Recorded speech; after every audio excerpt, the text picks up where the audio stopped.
चलिए आज हम चल रहे हैं प्रारंभ करने भारत की उस नीति को, जिस नीति को अंतरराष्ट्रीय स्तर पर आलोचना का शिकार होना पड़ा, पर भारत के लिए ये उस समय संजीवनी बूटी का काम कर रही थी, क्योंकि इस नीति ने भारत को दोनों महाशक्तियों के बीच में रहने का मौका दिया। इस नीति ने भारत को वो स्थिति प्रदान करी कि भारत मध्यस्थता कर पाया, भारत अपना महत्व बना पाया।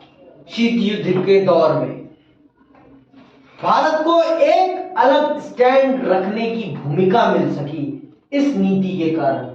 ये नीति भारत को वो स्थिति प्रदान करती है जो स्थिति और किसी भी राष्ट्र को नहीं मिल पाई।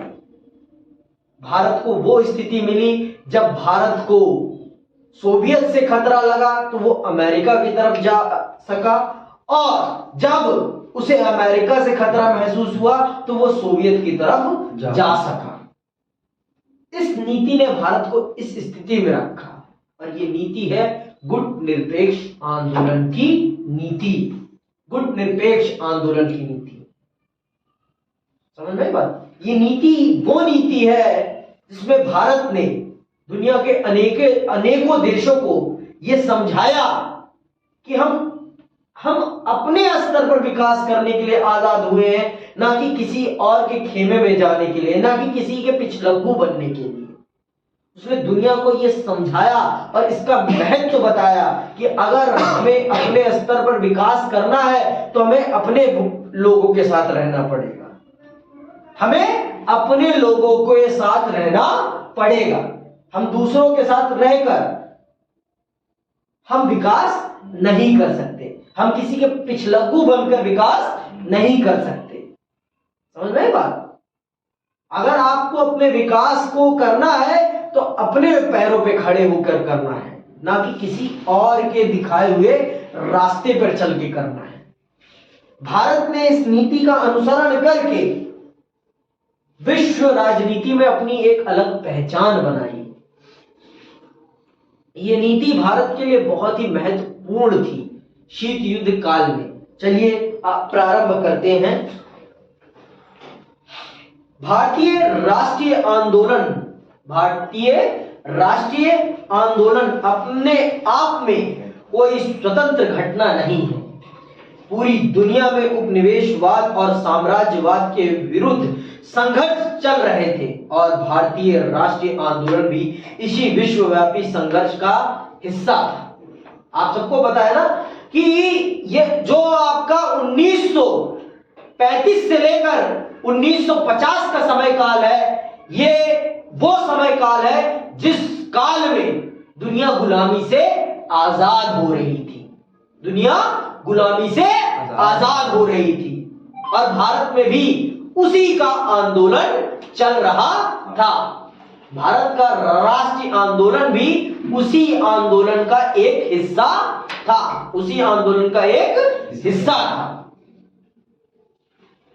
और हमें उस आंदोलन से हमारी आजादी मिली, और फिर हमें हमारे राष्ट्र को चलाने का जिम्मा हमारे हाथों में मिला। जैसा कि मैंने अभी बताया कि वो समय बहुत ही ज्यादा भयानक समय था। वो समय शीत युद्ध का था। दुनिया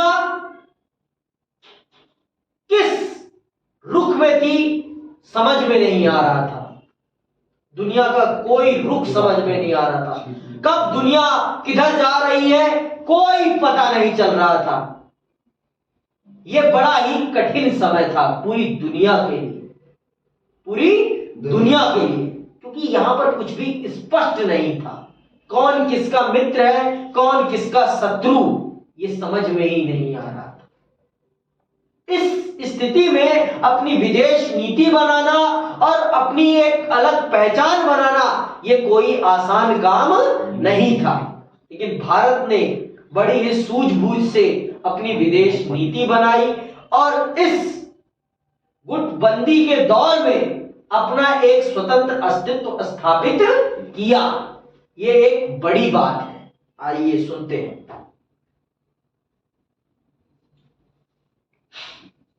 इस आंदोलन का असर एशिया और अफ्रीका के कई मुक्ति आंदोलनों पर हुआ। आजादी मिलने से पहले भी भारत के राष्ट्रवादी नेता दुनिया के अन्य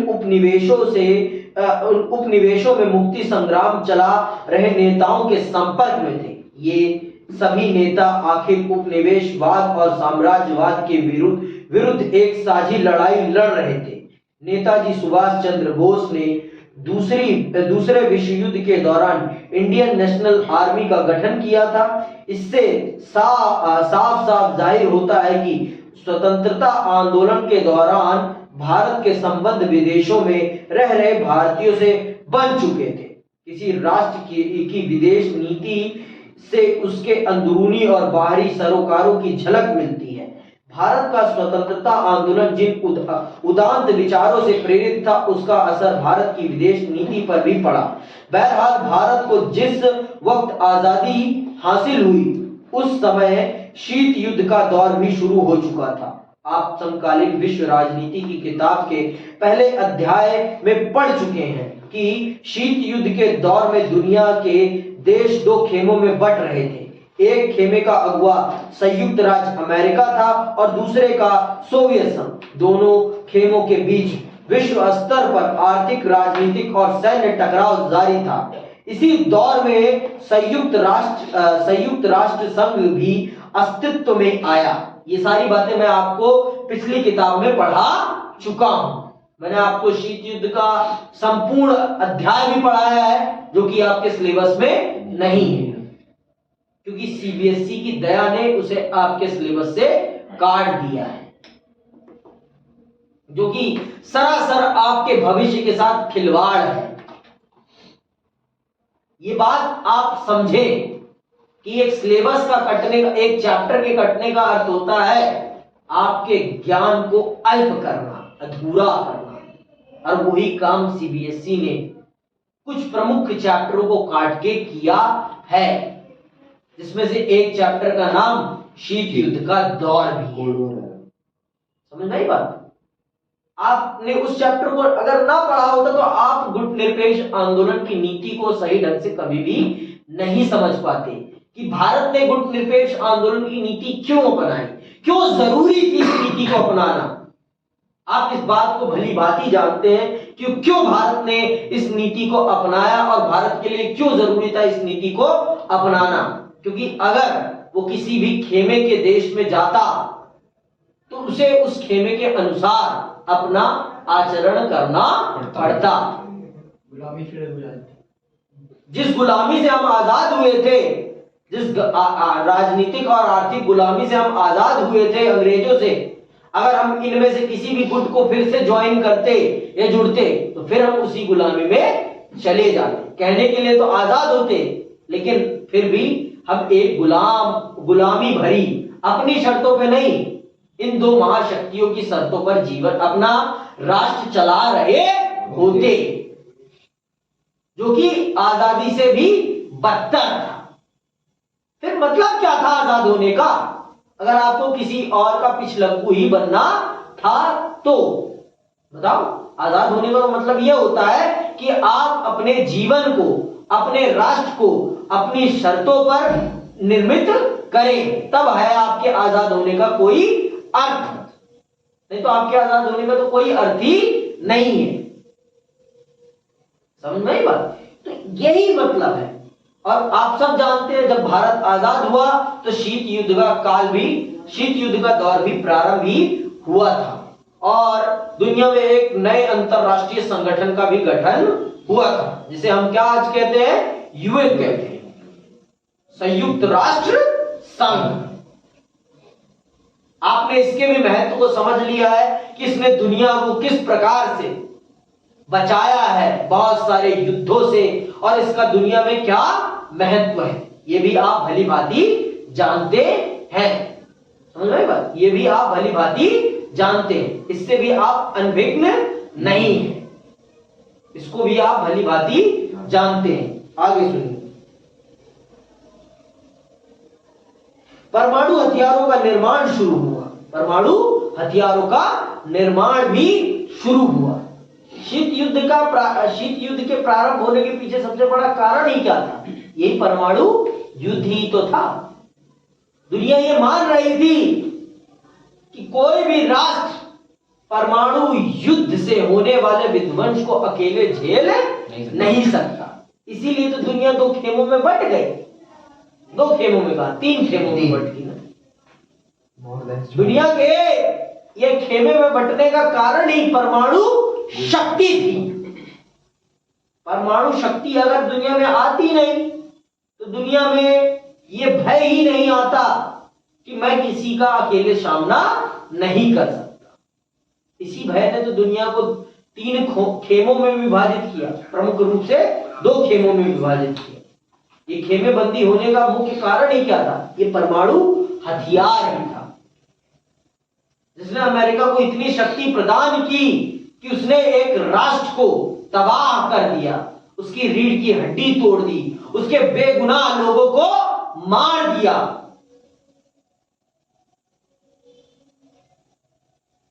ऐसा मारा कि सदियों तक उसका असर उस राष्ट्र पर रहा। आज भी उसका असर दिखाई पड़ता है। समझ गए बात? इसीलिए मैं कहता हूं युद्ध कहीं से भी लाभदायक नहीं है। हथियार पर लगाया गया पैसा कहीं से भी लाभदायक नहीं है। आपने शीत युद्ध में पढ़ा ना कि हथियार को बनाना जितना मुश्किल है, उससे कहीं ज्यादा उसको सुरक्षित रखना मुश्किल है। जितना खर्चा उसको बनाने पर नहीं होता, उससे ज्यादा कहीं ज्यादा खर्चा उसको सुरक्षित रखने पर हो जाता है। समझ में आई बात? तो इन सब चीजों को समझना बहुत जरूरी है। इन सब चीजों को समझना बहुत जरूरी है हमारे लिए। अगर हम इन सब चीजों को नहीं समझेंगे तो हम अपने राष्ट्र को वो मुकाम नहीं पहुंचा, उस मुकाम तक नहीं पहुंचा पाएंगे जिस मुकाम तक ले जाने का हमारे राष्ट्र निर्माताओं ने सपना देखा था। आई बात समझ में? और ये अगर आप ये नहीं समझोगे तो आप कभी भी अपने लिए उचित सरकार नहीं चुन पाओगे। ये सब चीजें मायने रखती हैं आपके लिए एक बेहतर सरकार चुनने के लिए। समझ में आई बात? आगे सुनो। चीन में कम्युनिस्ट शासन की स्थापना हुई। औपनिवेशीकरण की प्रक्रिया भी इसी दौर में आरंभ हुई थी। भारत के नेताओं को अपने राष्ट्रीय हित इसी संदर्भ के दायरे में साधने थे। नेहरू की भूमिका, जिस नेहरू को आज आपका भारत और आपका युवा गाली देता है व्हाट्सएप यूनिवर्सिटी के अंतर्गत पढ़ के, उस नेहरू का भारत की विदेश नीति के निर्माण में क्या योगदान है आज आप समझ लें। वो नेहरू ही थे जिन्होंने गुट निरपेक्ष आंदोलन की नींव रखी। वो नेहरू ही थे जिन्होंने भारत को अंतरराष्ट्रीय फलक पर एक महत्वपूर्ण प्लेयर के रूप में उभारा। वो नेहरू ही थे। वो नेहरू ही थे जिन्होंने आधुनिक भारत के लिए आधारभूत औद्योगिक ढांचे का निर्माण किया। वो नेहरू ही थे जिन्होंने भारत की सूखे की समस्या को समाप्त किया। वो नेहरू ही थे। और वो नेहरू ही थे जिन्होंने भारत के लिए एक ऐसी विदेश नीति का निर्माण किया जिस पर आज भी भारत चल रहा है। वो नेहरू ही थे। समझ में आई बात? नेहरू की इस देश में बहुत बड़ी भूमिका है। और वो पटेल थे जिन्होंने इस राष्ट्र को एकीकृत किया, इस राष्ट्र को इतना अंदरूनी रूप से मजबूत किया कि कोई इस राष्ट्र को तोड़ नहीं सका। और ये इन दोनों की दोस्ती थी कि इस राष्ट्र को इतना मजबूत करके हम सबको सौंपा है कि हम बड़े गर्व से कहते हैं कि कन्याकुमारी से लेकर लद्दाख से लेकर कन्याकुमारी तक भारत है। लद्दाख से लेकर कन्याकुमारी तक भारत भूमि है। यह हम गर्व से इसलिए कह पाते हैं क्योंकि इन दोनों की दोस्ती ने, इन दोनों की सूझबूझ ने इस राष्ट्र को खड़ा किया है। और आज जो लोग इनको अलग अलग विचारधाराओं में बांटते हैं ना, वो हमारे साथ, हमारी युवा पीढ़ी के साथ राजनीति कर रहे हैं। ये दोनों अलग नहीं थे, ये दोनों एक दूसरे के पूरक थे। समझ में आ गई बात? समझ में आई बात? ये दोनों एक दूसरे के क्या थे? पूरक थे। जैसे फोन बिना चार्जर के कुछ नहीं है और चार्जर बिना फोन के कुछ नहीं है, वही चीज थे कि है फोन बिना चार्जर के कुछ, ये एक दूसरे के क्या है? पूरक है, डिपेंडेंट है। समझ में आई बात? एक दूसरे पर निर्भर है। बिना उसके उसका महत्व तो नहीं है, बिना उसके उसका महत्व नहीं है। वही चीज है ये दोनों एक दूसरे इस राष्ट्र के लिए, और इनको अलग करके देखना हमें नहीं चाहिए। आइए अब समझते हैं नेहरू की क्या भूमिका थी। भारत के पहले प्रधानमंत्री जवाहरलाल नेहरू ने राष्ट्रीय एजेंडा तय करने में निर्णायक भूमिका निभाई। वे प्रधानमंत्री के साथ साथ विदेश मंत्री भी थे। प्रधानमंत्री और विदेश मंत्री के रूप में 1946 से 1964 तक उन्होंने भारत की विदेश नीति की रचना और क्रियान्वयन पर गहरा प्रभाव डाला। नेहरू की विदेश नीति के 3 बड़े उद्देश्य थे। क्या थे वो? कठिन संघर्ष से प्राप्त संप्रभुता को बचाए रखना, जो हमने इतनी मुश्किल से अपनी सोवेरेनिटी प्राप्त करी थी, अपनी आजादी प्राप्त करी थी, इस आजादी को किसी भी कीमत में नहीं गंवाना है। अर्थात इसीलिए उन्होंने कोई खेमा ज्वाइन नहीं किया, किसी भी महाशक्ति के पिछलग्गू नहीं बने, क्योंकि वो जानते थे कि अगर मैं किसी का पिछलग्गू बनूंगा तो मेरी सोवेरेनिटी चली जाएगी, मेरी संप्रभुता चली जाएगी। मैं अपने अनुसार अपने राष्ट्र को नहीं, मैं उन दोनों की जरूरतों के अनुसार अपने राष्ट्र को चलाऊंगा। वो इस बात को भली भांति जानते थे। इसीलिए उन्होंने एक नए तंत्र का निर्माण किया, एक नए तंत्र को, एक नए संगठन को स्थापित किया, जिस संगठन का नाम था गुटनिरपेक्ष आंदोलन या नॉन अलायंस मूवमेंट। समझ में आई बात? क्षेत्रीय अखंडता को बनाए रखना और तेज रफ्तार से आर्थिक विकास करना, नेहरू इन उद्देश्यों को गुटनिरपेक्षता की नीति अपनाकर हासिल करना चाहते थे। उन दिनों देश में कुछ पार्टियां और समूह ऐसे भी थे जिनका मानना था कि भारत को अमेरिकी खेमे के साथ ज्यादा नजदीकी बढ़ानी चाहिए, क्योंकि इस खेमे की प्रतिष्ठा लोकतंत्र के हिमायती के रूप में थी। इस धारा पर सोचने वालों में डॉक्टर भीमराव अंबेडकर भी शामिल थे। साम्यवाद की विरोधी कुछ राजनीतिक पार्टियां भी चाहती थी कि भारत अपनी विदेश नीति अमेरिका के पक्ष में बनाए। ऐसे दलों में भारतीय जनसंघ और स्वतंत्र पार्टी प्रमुख थे, लेकिन विदेश नीति को तैयार करने के मामले में नेहरू को खासी बढ़त हासिल थी। लेकिन इन सब लोगों के विचार को ध्यान में रखा गया, लेकिन नेहरू ने नीति अपने अनुसार ही बनाई, देश के अनुसार बनाई, देश की जरूरत के अनुसार बनाई। जो उस समय देश की जरूरत थी, उस जरूरत को ध्यान में रखते हुए नेहरू ने विदेश नीति का निर्माण किया। आगे सुनो, 2 खेमों से दूरी। नेहरू ने नीति कौन सी अपनाई? 2 खेमों से दूरी। हमने दोनों खेमों से दूरी अपनाई और हमने अपनी जरूरत के साथ उनके साथ अपनी नजदीकी अपनाई। समझ में आई बात? आगे सुनो, आजाद भारत की विदेश नीति में शांतिपूर्ण विश्व का सपना था और इसके लिए भारत ने गुटनिरपेक्षता की नीति का पालन किया। भारत ने इसके लिए शीत युद्ध से उपजे तनाव को कम करने की कोशिश की और संयुक्त राष्ट्र संघ के शांति अभियानों में अपनी सेना भेजी। आप पूछ सकते हैं कि शीत युद्ध के दौरान भारत किसी खेमे में क्यों शामिल नहीं हुआ? ये बात तो आपने पिछले अध्याय में पूछी थी, फिर से पूछ लीजिए कि भारत क्यों किसी खेमे में शामिल नहीं हुआ।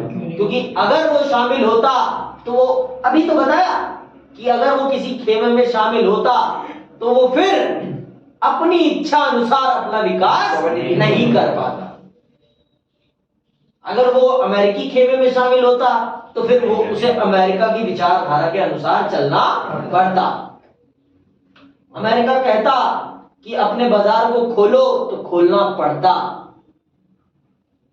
समझ में आई बात? और हमारी ये स्थिति नहीं थी कि हम अपने बाजार को खोल दें, क्योंकि अगर खोल देते तो हमारे देश के उद्योगपति कभी उठ ही नहीं पाते। हमारा देश कभी भी आत्मनिर्भर बनने की राह पर चल ही नहीं पाता। आज जो Modi ji make in India या स्वावलंबी भारत अभियान प्रारंभ कर रहे हैं, ये सारे अभियान बहुत पहले आरंभ हो चुके हैं। जब भारत आजाद हुआ, भारत ने जब पहले अपनी आर्थिक नीति प्रतिपादित करी पूरे भारत के सामने, उनमें ये लक्ष्य पहले से ही निहित थे। सेल्फ रिलायंस, आत्मनिर्भर। समझ में आई बात? ये सारी चीजें पहले, और ये इन चीजों को अगर हमें प्राप्त करना था तो हमें हमारे देश को अपनी नीतियों पे चलाना था। अगर हम किसी और की नीति के हिसाब से चलाते अपने देश को तो हम कभी भी अपने उन लक्ष्यों को प्राप्त ही नहीं कर पाते जिन लक्ष्यों को हम प्राप्त करना चाहते थे। समझ में आई बात? इसीलिए हमने ये किया। आई बात समझ में? इसीलिए हमने गुट निरपेक्ष, हमने किसी भी खेमे का पक्ष नहीं लिया। हमने अपना पक्ष लिया, अपनी जरूरत का पक्ष लिया। समझ में आई बात? आगे सुनो। भारत अमेरिका और सोवियत संघ की अगुवाई वाले सैन्य संगठनों से अपने को दूर रखना चाहता था। समकालीन विश्व राजनीति की किताब में आप पढ़ चुके हैं कि शीत युद्ध के समय अमेरिका ने उत्तर अटलांटिक संधि संगठन और सोवियत संघ ने इसके जवाब में वार्सा पैक्ट नामक संधि संगठन बनाया था। भारत ने गुट निरपेक्षता की नीति को आदर्श माना। संतुलन साधने की यह कठिन कोशिश थी और कभी-कभी संतुलन बहुत कुछ नहीं भी सध पाता था। 1956 में जब ब्रिटेन ने सुएज नहर के मामले को लेकर मिस्र पर आक्रमण किया तो भारत ने इस नव औपनिवेशिक हमले के विरुद्ध विश्वव्यापी विरोध की अगुवाई की। इस साल सोवियत संघ ने हंगरी पर आक्रमण किया था, लेकिन भारत ने सोवियत संघ के इस कदम की सार्वजनिक निंदा नहीं की। ऐसा ये ही तो है। अगर भारत किसी के गुट में होता तो ये चीजें नहीं करता। लेकिन देखो, सोवियत संघ से उसकी दोस्ती थी, ज्यादा नजदीकी थी। जब सोवियत संघ ने गलत किया तब भी उसने गलत नहीं कहा, नहीं ठहराया गलत। पर अमेरिका को, जब ब्रिटेन ने ऐसा किया तो ब्रिटेन का उसने विश्व स्तर पर विरोध किया। समझ रहे हो? तो ये अपनी जरूरतों को ध्यान में किया गया काम है, क्योंकि उस समय हमें सोवियत संघ से बहुत सारी मदद मिल रही है। तो भाई, जो हमें मदद दे रहा है, अगर हम उसको क्रिटिसाइज ना करें तो बात नहीं बनती भाई। पहले हमारी अपनी जरूरत है ना यार। अमेरिका, ब्रिटेन ने तो हमें लूटा है, हम उसका क्यों साथ दें? बताओ, उसने तो हमें लूटा है। अगर वो गलत कर रहा है तो मैं उसे गलत कहूंगा ही कहूंगा।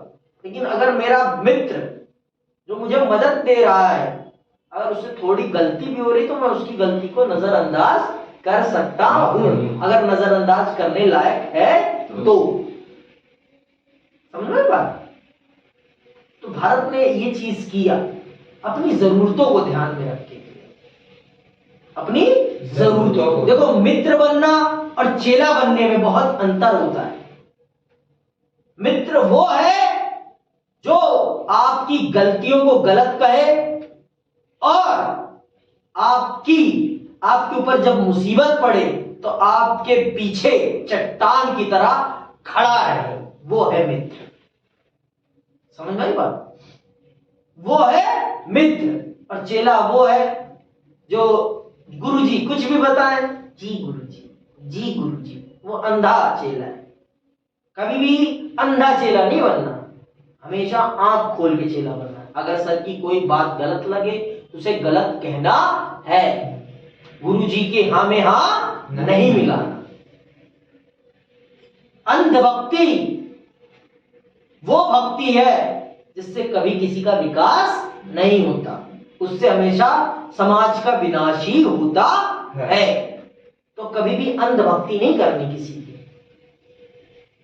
आई बात समझ में?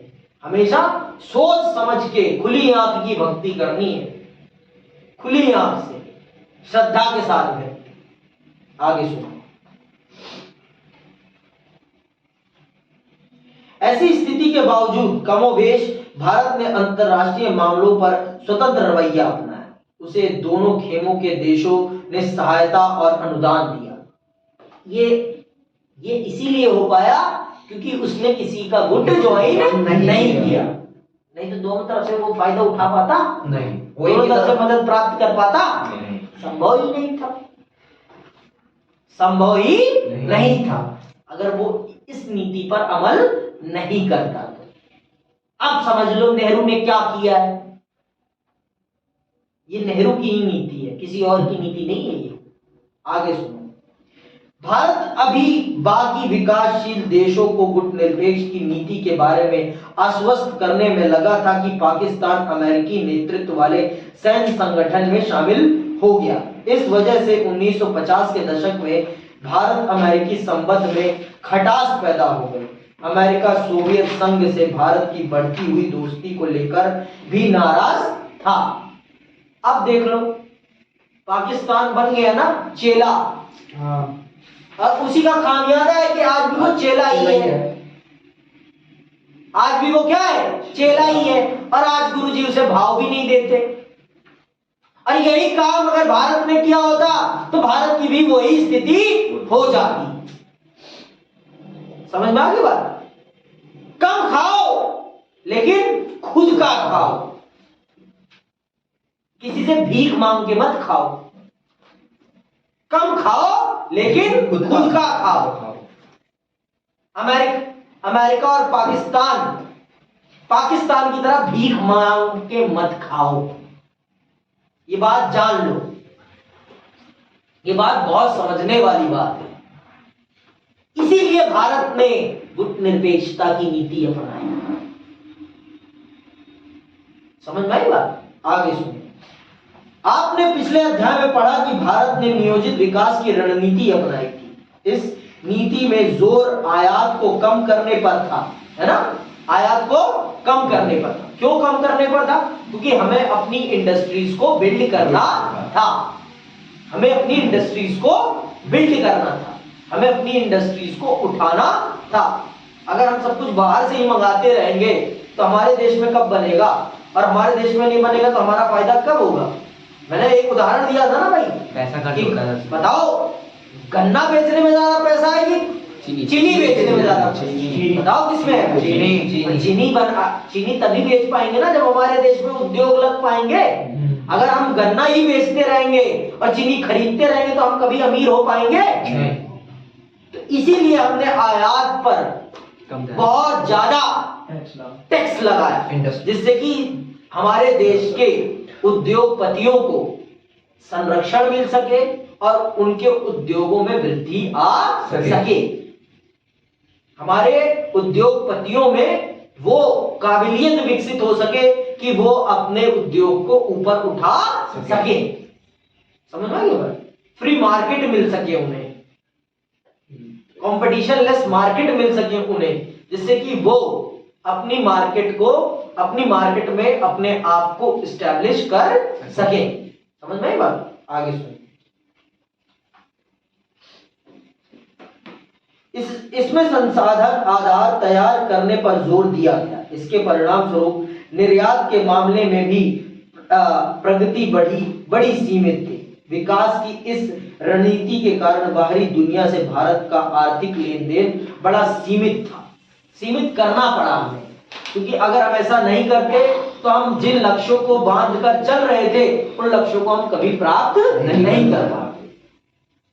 हमें अपने देश को अपने पांव पर खड़ा करना था ना भाई। हमें किसी का पिछलग्गू नहीं बनना था। हमें किसी का पिछलग्गू नहीं बनना था। इसीलिए हमने इस प्रकार की नीतियों का अनुसरण किया। और यही नीति अमेरिका ने भी अपनाई थी। जब तक अमेरिका खुद काबिल नहीं हुआ ना, तब तक उसने दुनिया के साथ कभी किसी भी प्रकार का तालमेल ही नहीं रखा। जब आजादी के बाद अपने आप को पहले डेवलप किया। हाँ, अपने आप को इस काबिल बनाया कि वो दुनिया की मार्केट के साथ अपने आप को कम्पीट कर सके। यही होना भी चाहिए। पहले हमें अपनी कमियों को दूर करना चाहिए, फिर उसके बाद हमें मुकाबले में उतरना चाहिए। आप पहले उतर जाओ, हड्डी वड्डी तोड़वा लो, फिर फायदा नहीं है तैयारी का। पहले ही इतनी तैयारी कर लो कि जब मैदान में उतरो तो अपने विरोधी को पछाड़ दो। इसीलिए लकड़हारा जब लकड़ी काटने जाता है तो 4 घंटे पहले अपनी कुल्हाड़ी को रेतता है, फिर 1 घंटे में पेड़ काटकर गिरा देता है। समझ में आई बात? तो यही मैं भी आपसे एक्सपेक्ट करता हूं कि अगर आप अभी से पढ़ना स्टार्ट करेंगे तब भी आपके लिए बहुत ही ज्यादा बेहतर होगा। आपको पेपर के समय 4-4 घंटे 10-10 घंटे बैठना नहीं पड़ेगा। अगर आपको 2 दिन की भी छुट्टी मिलेगी तो आप बड़े इंजॉयमेंट के साथ पेपर को क्लियर कर जाएंगे। समझ में बात? आगे सुनो। एफ्रो एशिया एकता। आपके नेहरू जी ने एफ्रो एशिया एकता पर बहुत ज्यादा ध्यान, बहुत ज्यादा फोकस किया। क्यों? क्योंकि इसी क्षेत्र में सबसे ज्यादा संसाधन था और इसी क्षेत्र के सबसे ज्यादा राष्ट्रों को गुलाम बनाया गया था।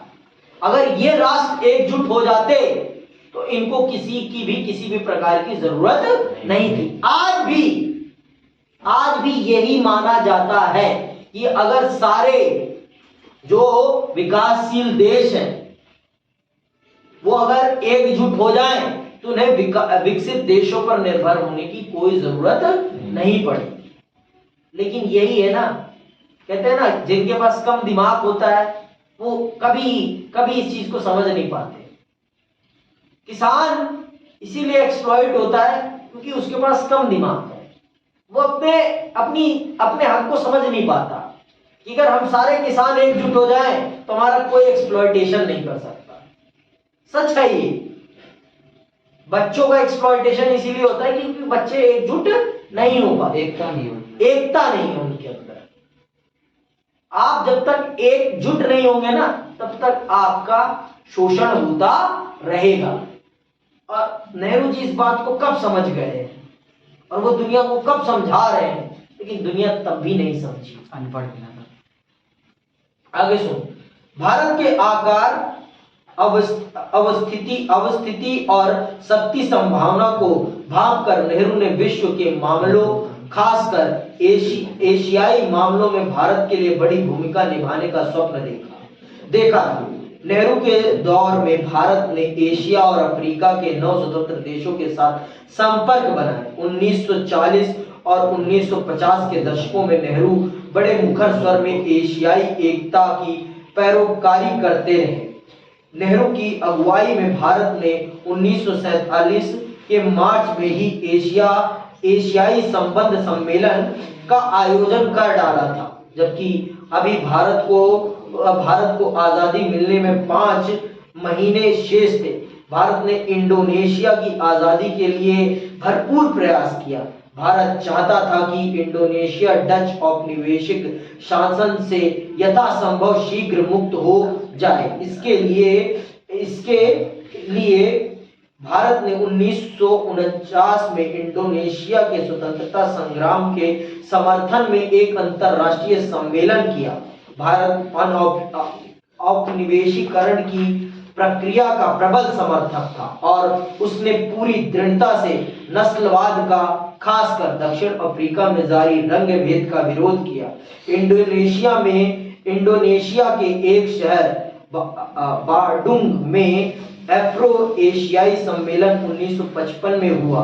आमतौर पर हम इसे बांडुंग सम्मेलन के नाम से जानते हैं। अफ्रीका और एशिया के 9 स्वतंत्र देशों के साथ भारत के बढ़ते संपर्क का यह चरम बिंदु था। बांडुंग सम्मेलन में ही गुट निरपेक्ष आंदोलन की नींव पड़ी। गुट निरपेक्ष आंदोलन का पहला सम्मेलन 1961 के सितंबर में बेलग्रेड में हुआ। गुट निरपेक्ष आंदोलन की स्थापना में नेहरू की महती भूमिका रही थी। समझ में आई बात? आप ये सारी चीजें बहुत बढ़िया तरीके से जानते हैं, समझते हैं कि अगर गरीब गरीब के साथ दोस्ती कर ले तो गरीब को गरीबी से निकलने में जितनी आसानी होगी ना, उतनी आसानी और कभी नहीं हो सकती। समझ में बात? आप अपनी हैसियत के लोगों के साथ दोस्ती करें, तभी आप आगे बढ़ पाएंगे। क्योंकि आप कभी भी अपने आप को असमान नहीं समझेंगे। अपनी कम्युनिटी के साथ आगे बढ़ें, अपनी कम्युनिटी। समझ में आई बात? लोग कहेंगे कि हमें दूसरों का सहयोग लेकर आगे, बड़ों के साथ बढ़ना चाहिए, लेकिन हमें अपनों के साथ बढ़ना चाहिए, अपनों के साथ। क्योंकि अगर आप अपनों के साथ बढ़ेंगे तो आपके पास जो ताकत, संगठित ताकत होगी ना, वो किसी और के पास नहीं होगी। अगर हम सब गरीब देशों को एकजुट करके आगे बढ़ते तो आज हम अमेरिका या सोवियत संघ के पिछलग्गू नहीं होते। मतलब वो, उनको दुनिया में इतनी ज्यादा ताकत नहीं मिल पाती। अरे हम इस बात को तो जानते हैं ना, हमारे पास प्राकृतिक संसाधनों की कमी नहीं है। अगर हमारे पास प्राकृतिक संसाधनों की कमी होती तो हम गुलाम क्यों बनते?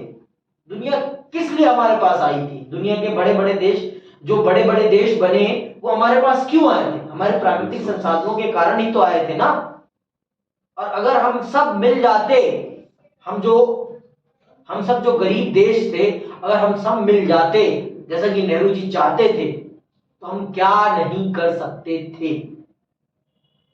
आज जो अमेरिका महाशक्ति बना बैठा है, हो सकता था कि हम में से कोई एक महाशक्ति होता, या ये हो सकता था कि दुनिया में कोई महाशक्ति ही ना होती। ये सब संभावनाएं हैं। और अब अगली क्लास में पढ़ेंगे चीन के साथ शांति और संघर्ष। भारत का चीन के साथ कैसा संबंध रहा, भारत का चीन के साथ लड़ाई क्यों हुई, भारत और चीन की लड़ाई क्यों हुई, ये सब हम अगली क्लास में पढ़ेंगे। आज की क्लास के लिए बस इतना ही और धन्यवाद।